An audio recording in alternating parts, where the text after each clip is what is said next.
क्या आपके बॉस भी आपको काम खत्म होने के बाद कॉल करते हैं या ईमेल करते हैं या व्हाट्सएप करते हैं और आपकी शिफ्ट खत्म हो चुकी है फिर भी आपको रिप्लाई करना पड़ता है क्योंकि आपको डर लगता है कि अगर मैं बॉस को नहीं रिप्लाई करूंगा या कॉल नहीं उठाऊंगा या उठाऊंगी तो मेरा प्रमोशन रुक जाएगा।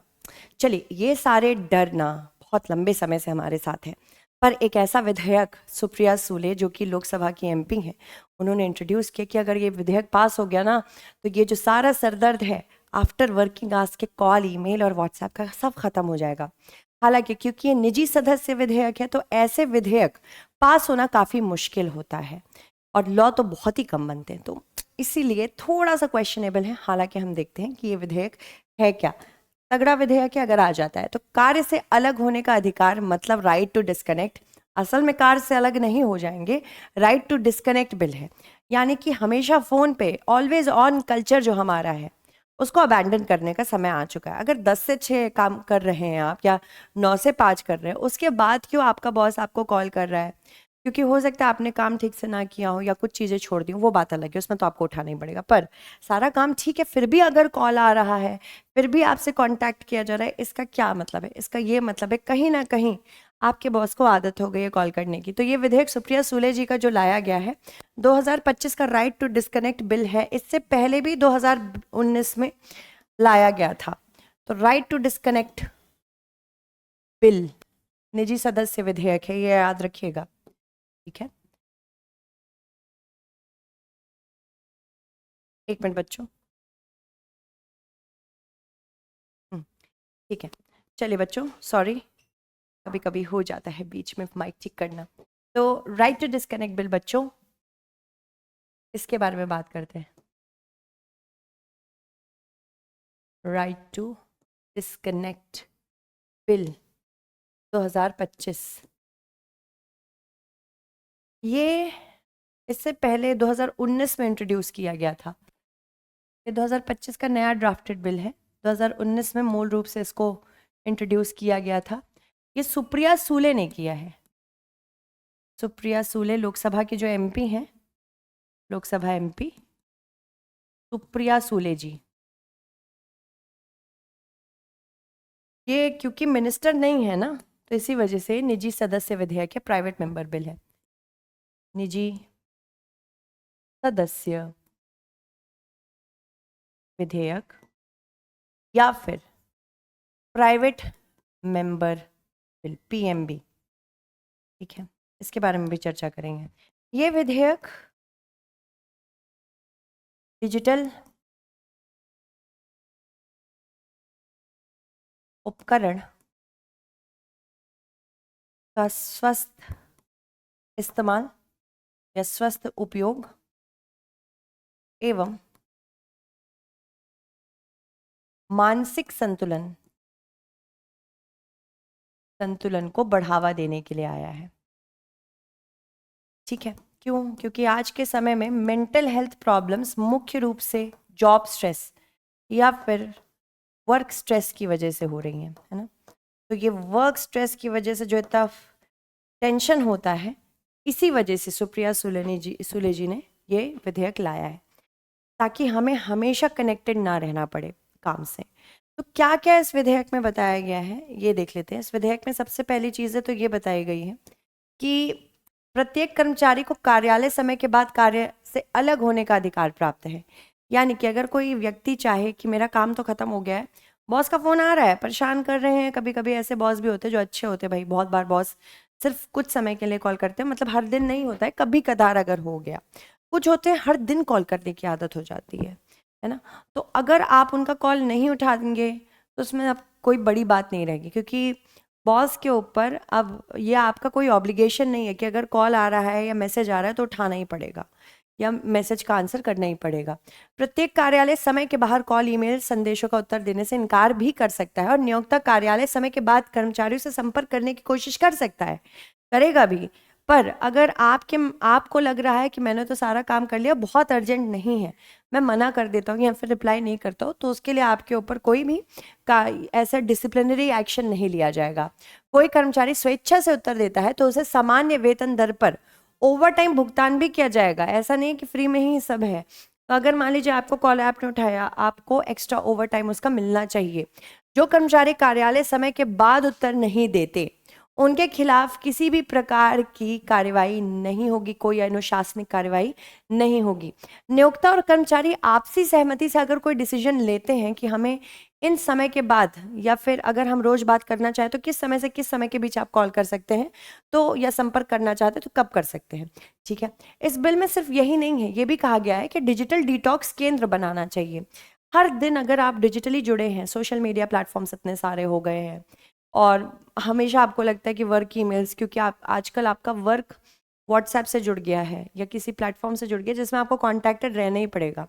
आपका वर्किंग आवर हो सकता है 10 से 6 हो, किसी का 9 से 5 हो, किसी का 11 से 7 हो, किसी का 12 से 8 हो, तो आप ऑलवेज वर्क टाइम पे रहेंगे, है ना। तो ये क्या होता है कि लोग को लगता है कि अरे सबको रिप्लाई तुरंत कर देना चाहिए, है ना, तो ये भी एक इशू है। डिजिटल डिटॉक्स परामर्श सेवाएं लेना और नागरिकों को स्वस्थ डिजिटल उपयोग और साथ ही साथ व्यक्तिगत तकनीकी संतुलन के बारे में भी बताना।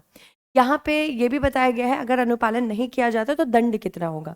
अगर किसी ने इस पर्टिकुलर लॉ को नहीं माना, उसका अनुपालन नहीं किया, जिसके साथ कांटेक्ट हुआ है, मान लीजिए मेरे साथ होता है, मान लीजिए मेरी 30 लाख, अब जो बोल रहा है वो सब काल्पनिक है, 50 लाख की सैलरी है, 1 करोड़ पर ईयर की सैलरी है, तो 1 करोड़ का 1% देना पड़ेगा, या 10,000 मान लो 5 लाख पर ईयर है किसी की, तो 1% उसका देना पड़ेगा। ठीक है, ये दिया गया है इस लॉ में। इसके अलावा अभी हाल ही में एक चीज़ बताई गई है कि वर्क लाइफ बैलेंस क्यों ज़रूरी है, क्योंकि लगातार हम देख रहे हैं कि भारत में कुछ संस्थाओं के सीईओज या फाउंडर्स ऐसी बातें करते हैं जैसे कि दूसरा जन भी सीईओ या फाउंडर हो, यानी कि जो एम्प्लॉयज़ हैं आपके वो सीईओ फाउंडर हो। स्पेशली एएनआर मूर्ति, नारायण मूर्ति जी ने, इन्फोसिस के जो संस्थापक रहे हैं, सह संस्थापक रहे हैं, उन्होंने कहा है कि मैं आज भी मेंटेन करता हूँ और मैं मरते दम तक यही मानूंगा कि हर व्यक्ति को कम से कम 70 घंटे प्रति वर्ष, माफ़ कीजिएगा, प्रति सप्ताह काम करना चाहिए। एस एन सुब्रमण्यम जो एलएनटी के संस्थापक हैं, या माफ़ कीजिएगा चेयरमैन है ये, इन्होंने ये कहा है कि मुझे अफसोस है कि मैं लोगों से संडे को भी नहीं काम करा पा रहा हूँ। तो ये भी एक बहुत बड़ा इशू है, ये कह रहे हैं 90 घंटे काम करो। इसके अलावा गौतम अडानी ने कहा है कि अगर 8 घंटे परिवार के साथ कोई व्यक्ति बिताएगा तो उसकी बीवी भाग जाएगी। ये क्या बात हुई, तो इन्होंने भी ऐसी चीज़ें कही हैं। इसके अलावा भावेश अग्रवाल ने कहा है कि शनिवार और रविवार की जो छुट्टी है ये पश्चिमी देशों से आई है। भारत में सिर्फ लूनर कैलेंडर क्योंकि फॉलो होता था, इस वजह से हर मंथ में बस 1 ही 2 छुट्टियां हम लेते थे। यहाँ पे अगर बात करें नमिता थापर जी की, तो उन्होंने कहा कि ये बिल्कुल सही बात नहीं है कि कर्मचारियों के साथ भी आपका सेम एक्सपेक्टेशन हो कि अगर आप काम कर ले रहे हैं इतना, ज़रूरी नहीं है कि दूसरी पार्टी, आपके एम्प्लॉयज़ जो हैं वो उतना ही काम कर पाएंगे। सबकी अपनी क्षमता होती है और अपने सपने होते हैं। इसके अलावा जनरेशन जेड, जो जेनजी है, आज की जेनजी है, वो नहीं चाहता है कि वो लगातार काम करता रहे। ये बूमर्स और मिलेनियल्स करते थे। बूमर्स कौन है? हम नहीं है, मैं नहीं हूँ भाई, मैं मिलेनियल हूँ। बूमर जो 1960s 70s में पैदा हुए हैं, उन्हें लगा कि ठीक है, प्रेशर अगर बॉस दे रहा है, काम के बाद भी काम हमें, जैसे 8 घंटे काम है पर एक्स्ट्रा 1 घंटे अगर हम काम कर ले रहे हैं तो हमारी ज़्यादा वाह वाह होगी या हमको सर पे ज़्यादा बिठाया जाएगा। आजकल की जनरेशन ऐसे नहीं है, तो इनकी वजह से, क्योंकि ज़्यादातर वर्कफोर्स हमारी यंग होने वाली है, मिलेनियल्स की नहीं होने वाली है, इस वजह से। सर्वेक्षण की मूल बात, यहाँ पे कुछ सर्वेक्षण भी किया गया था इंडीड कंपनी के द्वारा। 500 जो जॉब में है और 500 जो जॉब सीख कर रहे हैं, उनसे पूछा गया था कि भाई तुम काम करना चाहोगे, या वर्क के बाद अगर तुमसे कोई कांटेक्ट करना चाहता है तो क्या होगा तुम्हारा। तो ये अभी बताया गया है कि 88% भारतीय कर्मचारियों को कार्यालय समय के बाद उनके नियोक्ताओं द्वारा संपर्क किया जाता है, जिसमें से 85% कर्मचारी कहते हैं कि उनको तो बीमारी की छुट्टी जब लेते हैं या फिर पब्लिक हॉलीडे पे रहते हैं तब भी उनको कॉल किया जाता है। इसके अलावा 79% कर्मचारी ये मानते हैं कि यदि वे कार्यालय के समय के बाद उत्तर नहीं देते हैं तो उनको डर है कि उनकी पदोन्नति रुक जाएगी या फिर पेशेवर छवि पर कुछ नुकसान आ जाएगा, आदि आदि। इसके अलावा परियोजनाएं, प्रोजेक्ट में बाधाएं, देरी आ सकती है। या निष्कर्ष भारत की सदैव उपलब्ध होना, ऑलवेज बी अवेलेबल सिस्टम के विपरीत है, माफ कीजिएगा, को दर्शाता है। इसके अलावा स्ट्रेस से ज़्यादा परेशानी है। वर्क स्ट्रेस से अगर हम देखें तो 62% लोग परेशान हैं। ठीक है, तो वर्क स्ट्रेस क्यों होता है? क्योंकि आपको लगातार आपको कॉल किया जा रहा है, ईमेल किया जा रहा है, तो उससे वर्क स्ट्रेस बनता है। इसके अलावा हर वर्ष 10 अक्टूबर को मेंटल हेल्थ डे मनाया जाता है।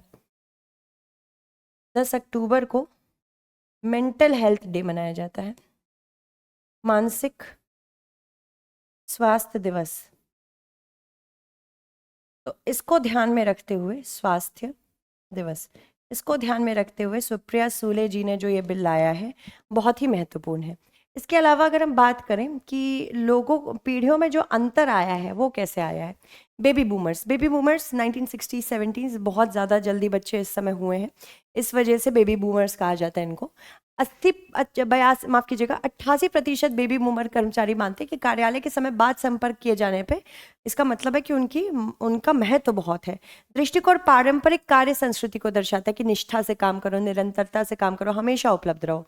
पर जो आज की जनरेशन है जेन जी, वो कहती है नहीं भैया ऐसा नहीं है। 50% से अधिक जनरेशन जेड कर्मचारी कार्य जीवन संतुलन मांगते हैं, कहते हैं मानसिक स्वास्थ्य के लिए आवश्यक है। 63% जेनजी कर्मचारी भविष्य में अपनी नौकरी छोड़ने पर विचार करेंगे अगर उनका जो एम्प्लॉयर है उन्हें बार बार कांटेक्ट करेगा। तो इसी वजह से इस समय हमारे लिए ज़रूरी है। चलिए कुछ नुकसान और कुछ लाभ दोनों देखते हैं। उससे पहले समझ लेते हैं कि निजी सदस्य बिल क्या होता है, निजी सदस्य विधेयक क्या होता है। निजी सदस्य विधेयक, निजी सदस्य विधेयक, ये वो विधेयक है जो किसी सांसद से सांसद के द्वारा लाया जाता है, पर वो सांसद मिनिस्टर नहीं होता है, या एक गैर मंत्री सांसद के द्वारा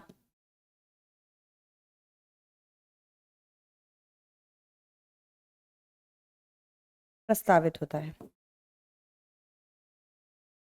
ठीक है। इसके अलावा ये इस सांसद की जिम्मेदारी है पूरी बिल की ड्राफ्टिंग करने की। तो ड्राफ्टिंग किस तरह से बनाना है, ये जिम्मेदारी संपूर्ण रूप से जो सांसद होता है उसकी होती है, जो प्रस्तावित कर रहा है।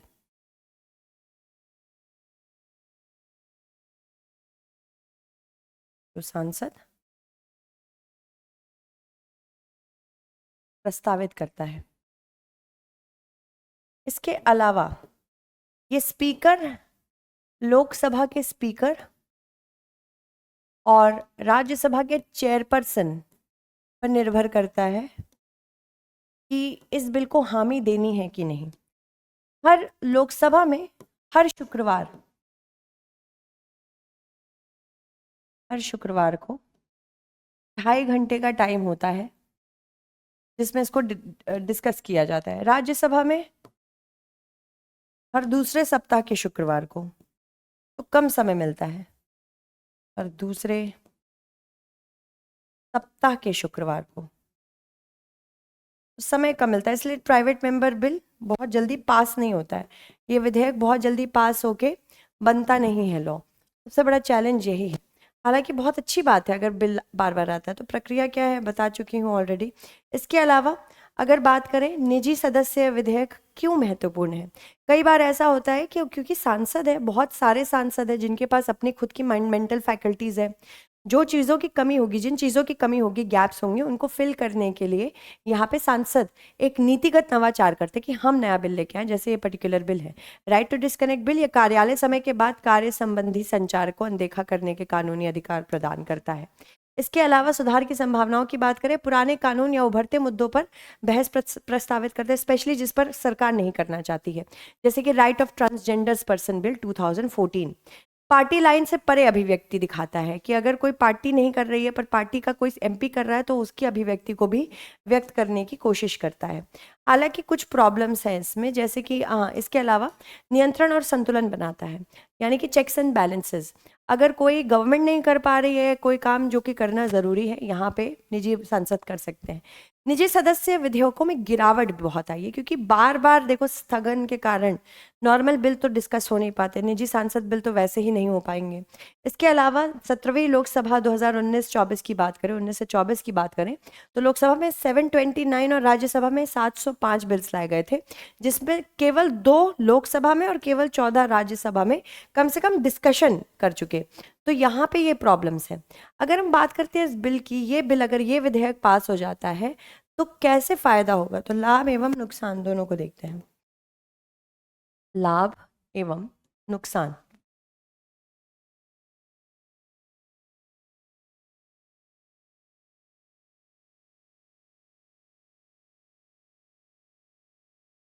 लाभ, हाँ, लाभ यही है कि पहली बात तो कार्य जीवन बैलेंस आएगा, कार्य जीवन नियंत्रण। दूसरा, अनुशासन बढ़ेगा,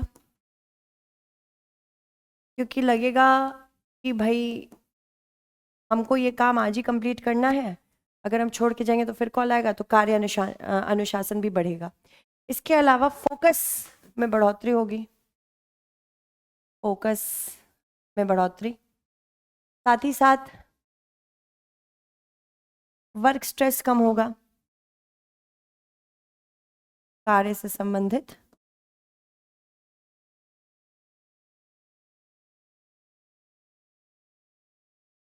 परेशानियां कम होगी और व्यक्तिगत जीवन बेहतर बनेगा,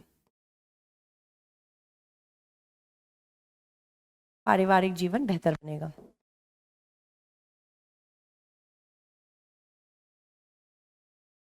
ठीक है, अब नुकसान बहुत है, नुकसान भी है इसके, हर चीज़ के प्रोज एंड कॉन्स होते हैं। सबसे पहला नुकसान देखते हैं इसमें, नुकसान हम्म, सबसे पहले कार्यान्वयन की चुनौतियां, कार्य समय और आपात स्थिति को अगर हम स्पष्ट नहीं करेंगे तो कैसे हम इन चुनौतियों को पार करेंगे। हो सकता है कुछ लोगों के लिए कार्यस्थल का समय उतना महत्वपूर्ण ना रहा हो, पर कार्य के बाद कुछ ऐसी चुनौतियां जगी जिस पे उससे कांटेक्ट करना आवश्यक था, तो ये इंपॉर्टेंट है। लचीलापन कम होगा, कैसे? मान लीजिए मेरा कार्य अवधि 10 से 6 है, किसी की 9 से 5 है, तो वो मुझे 9 से 10 के बीच में अगर कॉल करेगा, इंपॉर्टेंट है उसके लिए तो वो सही है, पर मेरे लिए गलत हो गया तो लचीलापन खत्म हो जाएगा।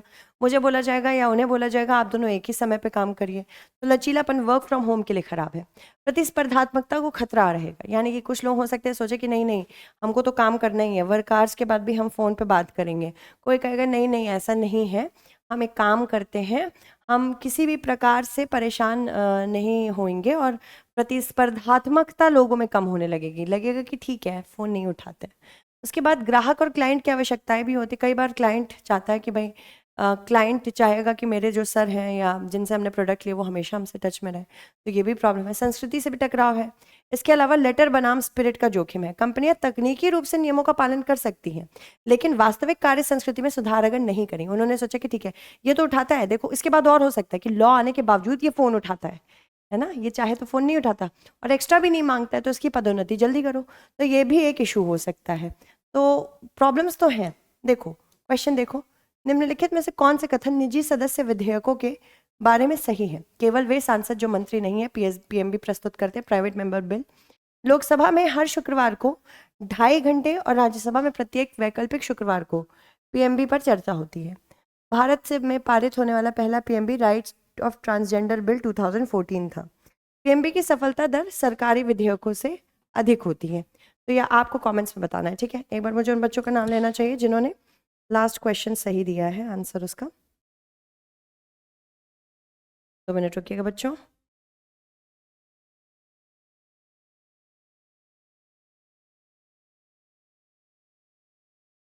दो मिनट रुकना बच्चों, हाँ।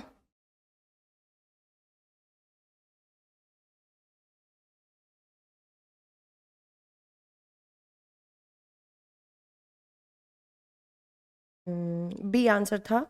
अमन ने दिया था, श्रवण ने आंसर दिया, सैफुल्ला ने दिया, महेश ने दिया है और प्रतिभा ने दिया है, सबने आंसर दिया है। Thank you so much everyone, तब तक के लिए बाय बाय, टेक केयर।